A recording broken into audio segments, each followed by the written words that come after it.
দিনটা ছিল 1 ডিসেম্বর আর সেদিন ছিল আমাদের 5th অ্যানিভার্সারি। চলো আজকে শেয়ার করব তোমাদের সাথে পুরো ব্লগটা, যে কি হলো না হলো। প্রথমে ঢুকতেই এরকম একটা সুন্দর গেট হয়েছিল, তারপরে আমরা এইভাবে এন্ট্রি নিয়েছিলাম দুজনে। আর সত্যি বলতে আমি তো দেখে অবাক যে সাজানোটা এত সুন্দর দেখতে লাগছিল, আর এখান দিয়ে তো হাঁটতে বেশ ভালো লাগছিল। আমি যখন সকালবেলা এখানে এসেছিলাম ভিডিও করতে, তখন তো এরকম ভাবে সাজানোই হয়নি, তাই আমি দেখে আরো একটু অবাক হয়েছিলাম। আর আসার পর এখানে দেখছি সবাই এসে গেছে আমাদের দুজনের আসার আগে, আর সবাই এখানে আমাদের জন্য ওয়েট করছিল।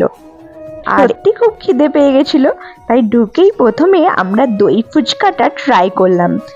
বেশ ভালো হয়েছিল কিন্তু। পরে আমি এন্ট্রি নিচ্ছিলাম যেখানে আমার জন্য একটা স্টেজ করা হয়েছিল, সেইখানে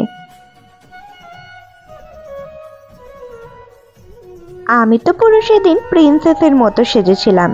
তোমাদের আমাকে এই লুকটাই কেমন লাগছে অবশ্যই কমেন্ট করে জানিও।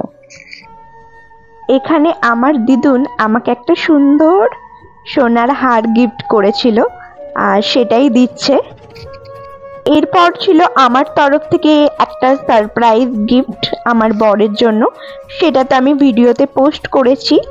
আর এরপরে হচ্ছিল যে কেকটা সুন্দর করে সাজানো হচ্ছিল, কেক কাটিং হবে বলে। এই কেকটাও আমার আর ওর পছন্দের। কেমন হয়েছে অবশ্যই কমেন্ট করে বলো।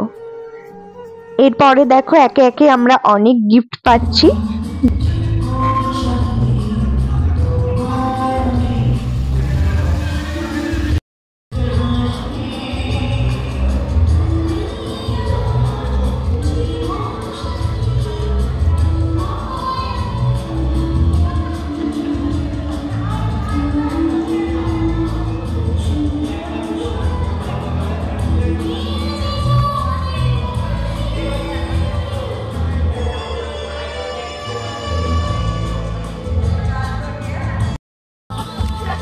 কেক কাটিং হয়ে যাবার পর, সবাইকে কেক টেক খাওয়ানোর পর, আমার বর আমাকে দিয়েছিল একটা সুন্দর সারপ্রাইজ। প্রথমেই জানাই 15 বছর আগে আমার দেওয়া অফারকে অ্যাকসেপ্ট করার জন্য থ্যাংক ইউ।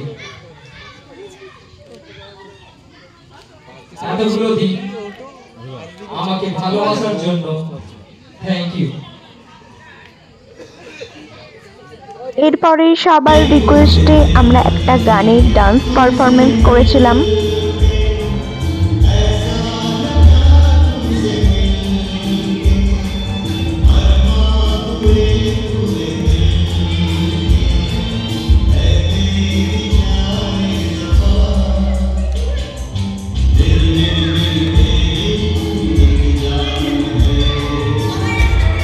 সমস্ত পারফরমেন্স শেষ যখন হয়ে গেল, তখন আমার মন হচ্ছিল আমি ডিজেতে যাব। সেজন্য বরকে বলেছিলাম আমাকে ডিজেতে নিয়ে চল, আমি ওখানে নাচ করব। আর সেখানেই আমাকে নিয়ে যাচ্ছে, যেহেতু আমার ড্রেসটা খুবই লং, ওই জন্য ওই ধরে আমাকে নিয়ে যাচ্ছে ডিজের ফ্লোরে। সব মিলিয়ে আমরা কিন্তু দিনটা দারুণ মজা করে কাটিয়েছিলাম সব বন্ধু বান্ধবরা মিলে। যেমন ডিজেতে মজা করেছি, সেরকম সুন্দর সুন্দর বাজি পোড়ানো হয়েছিল।